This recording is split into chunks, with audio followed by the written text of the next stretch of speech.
si le Dieu Trinité est bien le vrai Dieu, alors il est aussi nécessairement le Dieu créateur. De même que le potier laisse les empreintes de ses doigts dans l'argile du pot qu'il façonne, nous serait-il possible de trouver des empreintes du Dieu Trinité dans la création qui nous confirmeraient que le Dieu Trinité et le Dieu créateur sont bien le seul et même Dieu? Eh bien, il est tout à fait remarquable de constater que toutes les créatures s'organisent en deux parties symétriques autour d'un axe invisible. Ainsi, par exemple, de l'horizon, autour duquel s'organisent le ciel et la terre. Et le flux et le reflux de la marée, haute et basse, rythment la vie de l'océan, comme la diastole et la systole des battements de notre cœur impulsent la vie en nous, comme l'inspiration et l'expiration de l'air constituent notre respiration. Et à l'image du Dieu Trinité, ou l'Esprit Saint, et ce mouvement, esprit et respiration, c'est la même racine, ce mouvement du Père qui s'exprime dans sa parole, dans son Verbe, et du Verbe qui exprime en retour le Père. Notre corps est constitué de deux parties symétriques qui s'organisent autour d'un axe invisible. Notre visage a deux profils qui se font face, comme le Père et le Fils se font face. Qui me voit, voit le Père, dit Jésus. Un tel Père, tel Fils. Le Père s'exprime totalement dans le Fils, au point que le Fils exprime totalement en retour le Père. Nos deux profils se font face, et la face a sa propre personnalité. Elle n'est pas l'addition des deux profils seulement. Mais elle ne peut pas exister sans les deux autres. L'être humain a été créé par Dieu, non pas sous une seule catégorie, je dirais, mais il a été créé homme et femme, pour que tous les deux, par l'amour, ne fassent qu'un, et que un fasse trois. Aucun des membres de la famille, ni le père, ni la mère, ni l'enfant, ne peut se comprendre sans les deux autres. Il n'y a pas de père sans épouse et sans enfant. Il n'y a pas d'épouse sans père et sans enfant. Il n'y a pas d'enfant sans père et mère. Donc nous sommes insérés dans une structure trinitaire.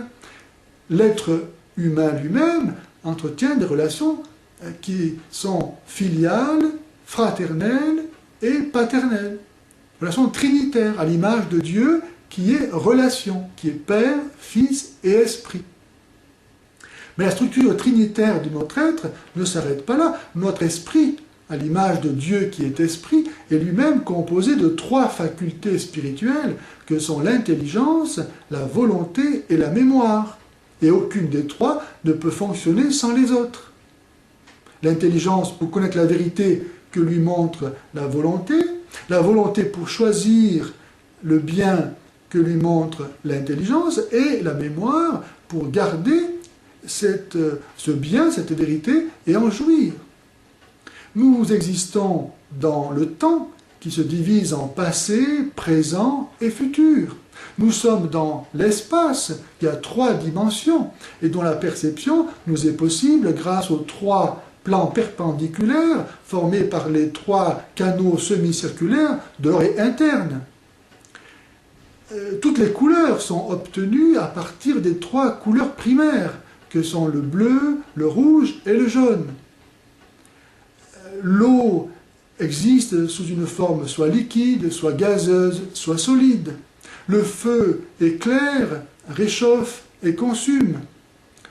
Nous pourrions trouver beaucoup d'autres exemples de la structure trinitaire de la création.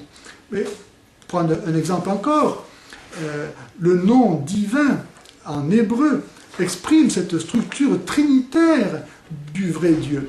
Par exemple, la première lettre du nom divin, qui est un yod, qui est un point, pour exprimer donc la personne du Père qui est au commencement.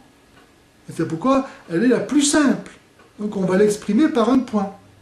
Et ensuite, le Fils est ce point qui descend l'incarnation du Verbe, de la parole qui se donne, qui exprime le Père, hein, exprimée donc par le Vav, la sixième lettre de l'alphabet. Et entre les deux, la même lettre, le He, qui est une respiration et qui exprime parfaitement ce double mouvement de l'Esprit Saint qui unit le Père et le Fils en un seul et même souffle, qui est la vie du Père et du Fils.